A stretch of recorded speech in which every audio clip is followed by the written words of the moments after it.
Senhoras e senhores, o programa de hoje é dedicado ao senador da República Álvares Fernandes Dias, senador pelo Paraná, nascido na cidade de Guatá no dia 7 de dezembro de 1944.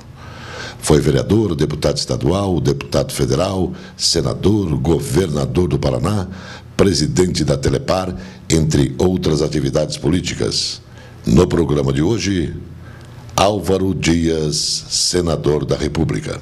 O senhor tem afirmado em suas entrevistas, senador, que falta independência ao Senado Federal. O que significa isso, senador?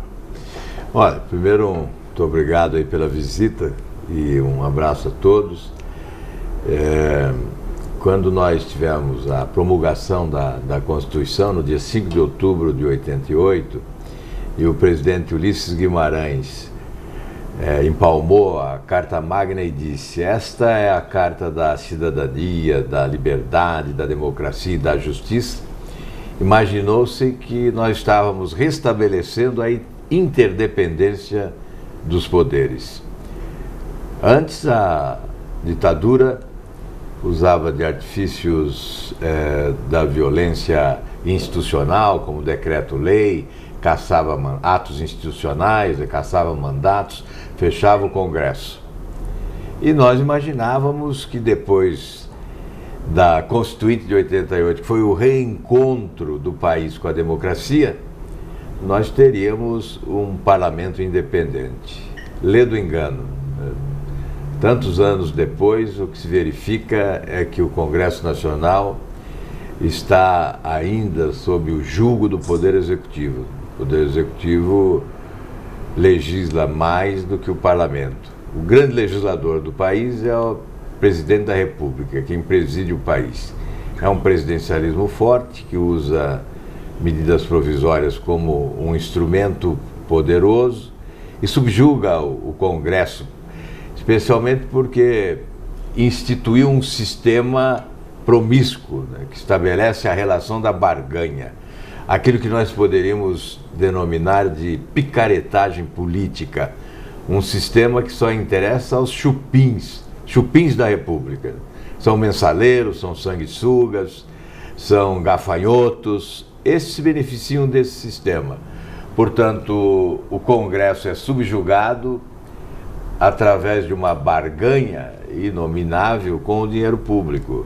O governo loteia, o presidente da República loteia o governo. Nós poderíamos denominar o governo atual de loteamento Planalto Central, né? Porque os lotes foram entregues aos partidos, né? Por isso temos 40 ministérios, secretarias, diretorias, departamentos, coordenadorias, agências reguladoras, empresas, cargos comissionados, etc., para atender o apetite fisiológico dessa imensa base de apoio que o governo cooptou para si, eliminando a oposição, ou limitando a oposição numericamente, né? A menor oposição da nossa história. É por isso que eu digo que não há independência. O governo passa o trator e esmaga a oposição quando quer. Senador, também aproveitando, a gente tem ouvido muito os seus comentários, que o senhor comenta que o governo é bom de anúncio e ruim de execução. O que significa isso, senador? Quantas vezes o governo anunciou recursos para o metrô de Curitiba? E quantos centavos foram liberados pelo governo federal para o metrô de Curitiba? Para dar um exemplo. E assim, o governo anuncia espetaculosamente. Por exemplo, vocês se lembram do espetáculo do crescimento? O governo anunciando um crescimento econômico sem precedentes na história do país. O espetáculo do crescimento. E o que se verificou foi que o país cresceu em determinado momento, exatamente naquele momento, mais do que o Haiti. E hoje não cresce mais nem mesmo que o Haiti, onde mora a pobreza. Nós estamos em último lugar na América Latina em crescimento econômico. Então, quando o governo anuncia 10 milhões de casas do Minha Casa Minha Vida, vai fazer o balanço. Na execução orçamentária, nem mesmo na área essencial como é saúde, ou educação, ou infraestrutura, ou segurança pública, O governo não executa o orçamento. A execução orçamentária é pífia. Nós podemos citar inúmeros exemplos. Por exemplo, transposição do Rio São Francisco. Há quanto tempo essa obra já deveria ter inaugurado, né? E ela não anda. Aliás, o que se fez já se perdeu em função da deterioração. Enfim, o governo é bom de anúncio e péssimo de execução. Ainda há pouco ele anunciou recursos há 2 meses, recursos para a safra 2013-2014, deve 123 milhões de reais para seguradoras, que estão honrando seus compromissos com os agricultores em função dos prejuízos da safra, com a seca e com a geada. Não liberou recursos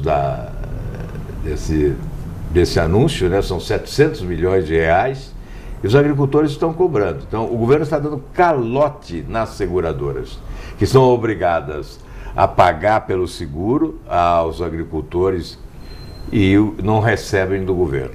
Isso aí é lamentável, que quem paga tudo isso, com esses deslizes, é a população. Infelizmente, a população paga por aquilo que não acontece. Senador, o senhor presidiu a comissão do futebol. E nas suas entrevistas, o senhor critica muito a CBF e a FIFA. O senhor é contra a Copa, senador? O que acontece sobre esse assunto? Eu sou contra essa roubalheira da Copa, né? É um assalto ao dinheiro público, estádios superfaturados, obras superfaturadas. A FIFA chegou no Brasil, governa o nosso desgoverno, afronta a nossa legislação, impõe a sua vontade, vai sair daqui com um lucro de mais de 5 bilhões de dólares e o Brasil vai ficar com um prejuízo de mais de 10 bilhões de dólares. Fazer uma Copa roubando não dá. Veja que a Copa do Brasil, a Copa do Mundo no Brasil, vai custar mais do que as últimas 3 Copas somadas, do Japão, da Alemanha e da África do Sul. Por que a Copa do Brasil custa mais caro? É evidente que há corrupção. Vai lá no estádio Mané Garrincha em Brasília, 1,5 bilhão. Um estádio que custou 1,5 bilhão.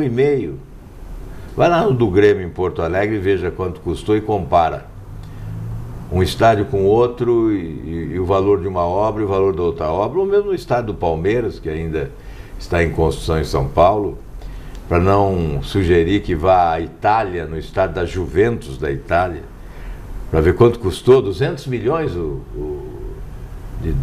da Itália, da Juventus, não é?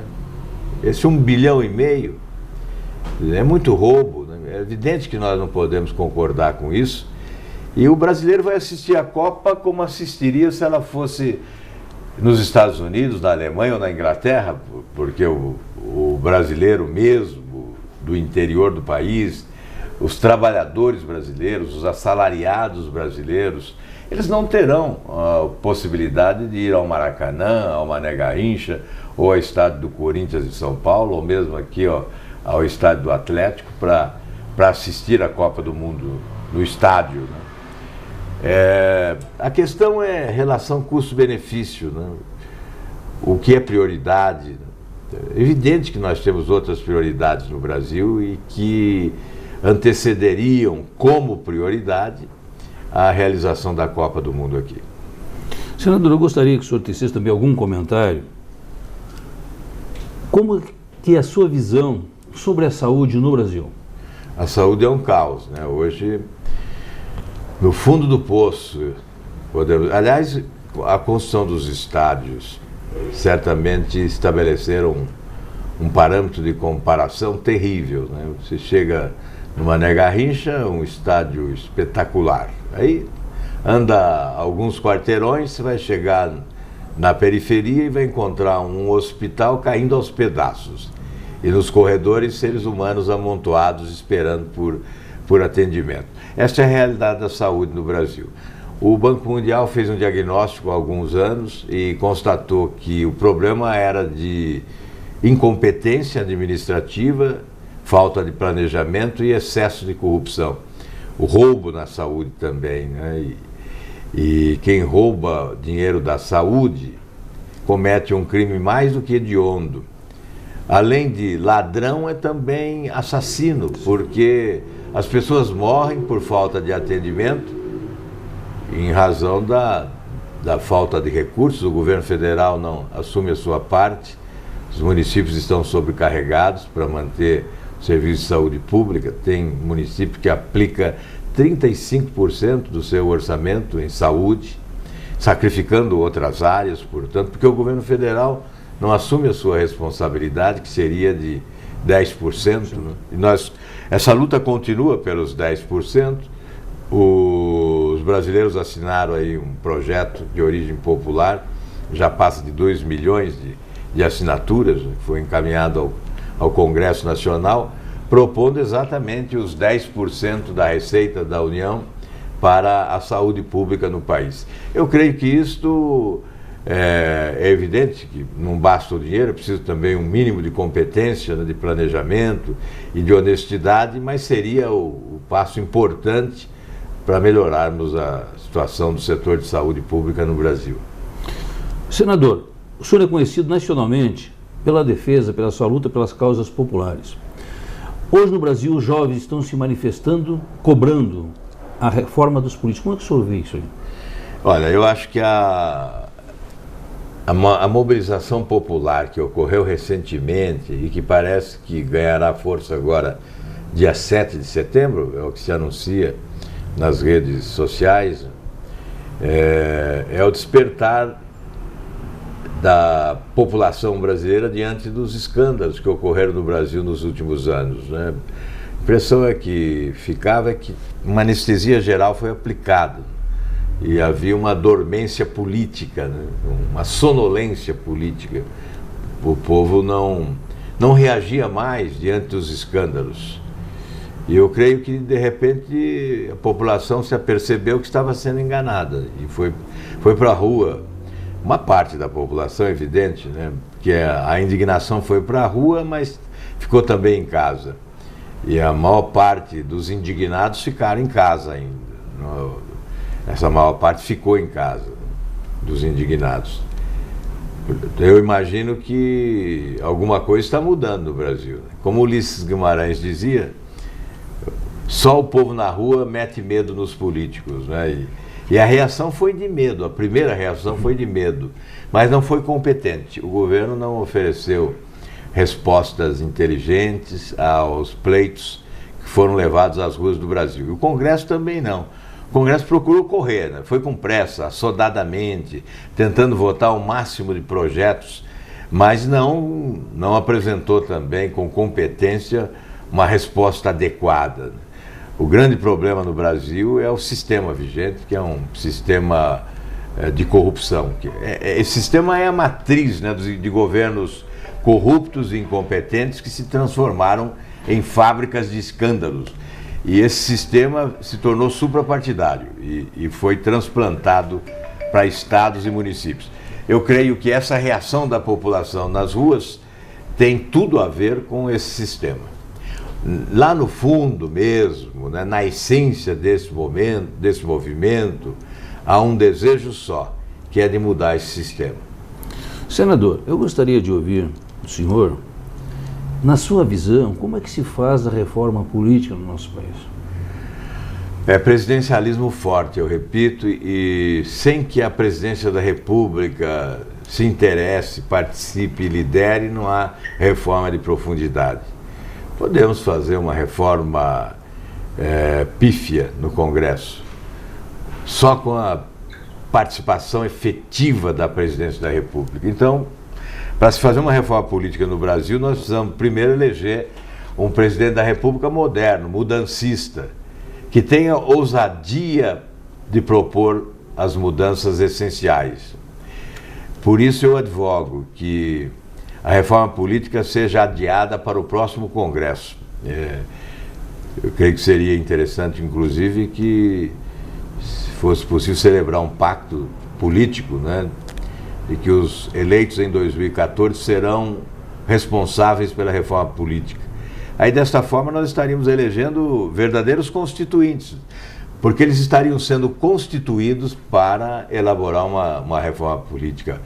haveria já uma pré-determinação para isso, né? E o eleitor poderia, durante a campanha, cobrar compromissos dos seus eleitos para que, assumindo o mandato, pudessem honrar esses compromissos, propondo ao país um novo modelo político compatível com a realidade atual. Então, o ideal seria isso, transferir para o próximo Congresso a missão de realizar a reforma política. O atual está poluído e sem autoridade para isso. Senador, outro assunto que a gente ouve muito na mídia é que o governo federal investe pouco no Paraná. Isso é falta de liderança dos nossos parlamentares ou o que ocorre, senador? Ele investe muito aonde? Alguém sabe? É só no Paraná que ele não investe? Eu creio que há uma tentativa de transferir responsabilidades, né? O governo federal quer transferir responsabilidade para o governo estadual. O governo estadual, por sua vez, procura transferir responsabilidade para o governo federal. E nesse jogo, quem perde é a população. Na verdade, o governo estadual hoje não investe o que a população gostaria e o governo federal muito menos. Mas não é só no Paraná, não investe em lugar nenhum. É isso que eu disse, é um governo bom de anúncio. Ele não anunciou aqui R$1 bilhão para o metrô de Curitiba? Anunciou, como ele anuncia em outros estados.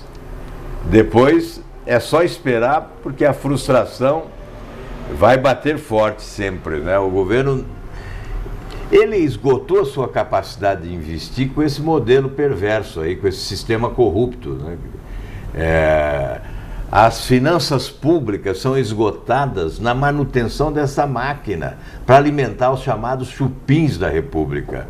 E não sobra dinheiro para investir mesmo. Com tanta corrupção, seria possível hoje fazer 3, 4 vezes mais, seguramente 3, 4 vezes mais, o que se faz com o mesmo dinheiro. Então, essa é a questão. Na verdade, eu não posso nem mesmo responsabilizar o governo do Paraná pela ausência de recursos. Porque essa balela que é deputado que resolve isso é uma balela. As pessoas precisam aprender a definir missões, né? Aqui no Paraná há uma mania de, por exemplo, candidatos ao Senado fazer campanha demonstrando que não sabem qual é a missão do senador. O que eles propõem numa campanha eleitoral, tentando o voto para se eleger senador, demonstra constantemente isso aqui. Político que quer ser senador com esse discurso que apequena a função. O Senado tem que ter uma visão nacional de amplitude, é a casa da maturidade política, e nós temos pretendentes aí à condição de senador da República, imaginando que o Senado deve ser habitado por caixeiros viajantes, que vão e voltam e anunciam alguns escassos recursos para esse e aquele município, ou para o Estado mesmo, né? Então, quem traz recursos para o Estado efetivamente é o Executivo, que elabora projetos, que tem que ter competência para elaborar projetos, que se inserem no planejamento da União, no orçamento da União. Eu fui governador e era assim que não era o deputado federal que trazia recursos para o Paraná. Não, era o governo do Estado que trazia recursos. E nós éramos acusados de privilégio. Fala-se muito que o Nordeste é privilegiado, né? Quando eu fui governador do Paraná, diziam que era o Paraná que era privilegiado. O folclore no Brasil, a lenda no Brasil é que o Nordeste é privilegiado. Mas quando eu fui governador, mudaram um pouco. Diziam que o Paraná era privilegiado, porque tinha o segundo maior orçamento do país da Caixa Econômica Federal. Só perdia para São Paulo em função do gigantismo de São Paulo. O maior contrato da LBA era celebrado com o Paraná. O maior contrato dos 50 anos de existência da LBA. Depois a LBA foi extinta, né? Então o Paraná trazia dinheiro para irrigação, o Paraná trazia dinheiro para estradas, o Paraná trazia dinheiro para agricultura. O Sarney, que era considerado um presidente impopular, que foi um presidente impopular, veio aqui inaugurar a barragem do Passaúna, uma obra milionária que o Paraná fez. As grandes obras que nós fizemos no Paraná, fizemos com o quê? Porque nós tínhamos equipe, tínhamos projetos, e tendo projetos prioritários se consegue recursos federais, recursos de financiamentos.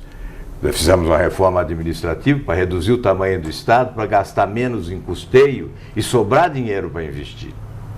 Então nós não podemos ficar transferindo responsabilidades, não.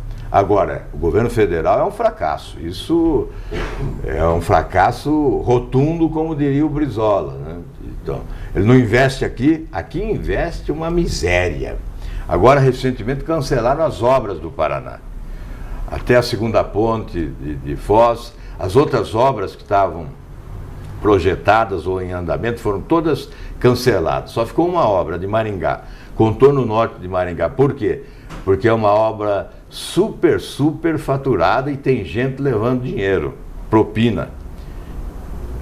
Eu disse ao ministro lá no Senado que mesmo que aquele viaduto fosse de mármore recheado de pedras preciosas, não valeria tanto. E o governo está pagando, o povo está pagando. Então aquela obra não cancelaram, porque tem muito interesse nela. Ela está alimentando aí alguns chupins da República, então ela não foi cancelada.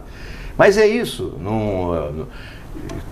acusar, por exemplo, deputado federal de responsável por não trazer dinheiro para o Paraná não é correto. Senador, isso aí é interessante, essa sua explanação, que aqueles que nos assistem tenham a consciência e façam uma reflexão de tudo que vem ocorrendo no nosso país, porque os responsáveis pela mudança somos nós, através do voto. Outro assunto que comenta-se sobre o seu PSDB, senador, é a falta de definição com o candidato à presidência. O que está ocorrendo na sua visão, senador? Olha, se fosse meu PSDB não seria assim, não. E não teria candidato hoje. Quer dizer, ao invés de falta de definição, houve definição precipitada, antes da hora. Não souberam aproveitar o tempo disponível para estabelecer um cronograma eficiente. São pessoas que provavelmente não acreditam na velocidade da informação. São pessoas que não acreditam, por exemplo, nessa máquina que está aqui à minha frente, né? que leva imagem e som rapidamente a milhares de pessoas ao mesmo tempo. Eu acho que se sentiram ainda no passado, na época da carroça. Do telégrafo. Não é possível essa pressa toda de lançar um candidato a presidente da República. Eu não me refiro só ao PSDB. Né? Na verdade, quem antecipou a campanha foi o ex-presidente Lula.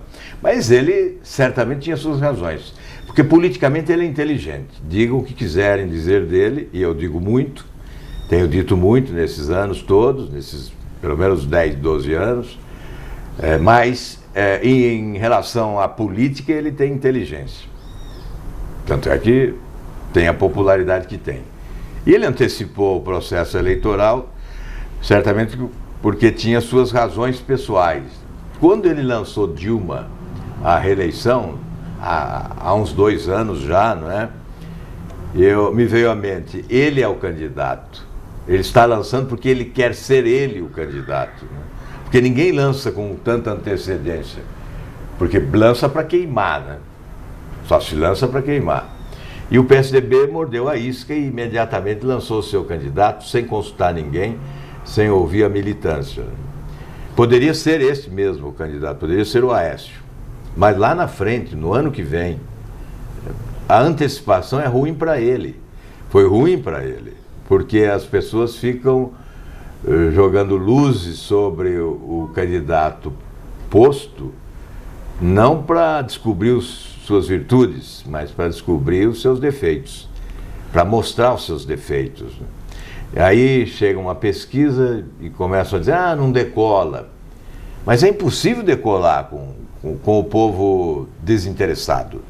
Nesta hora não há interesse da população, da maioria, né, em relação a nomes para presidente da República. Eu tenho certeza que os institutos que fazem pesquisa, certamente mais de 70% dos consultados dizem que não tem candidato.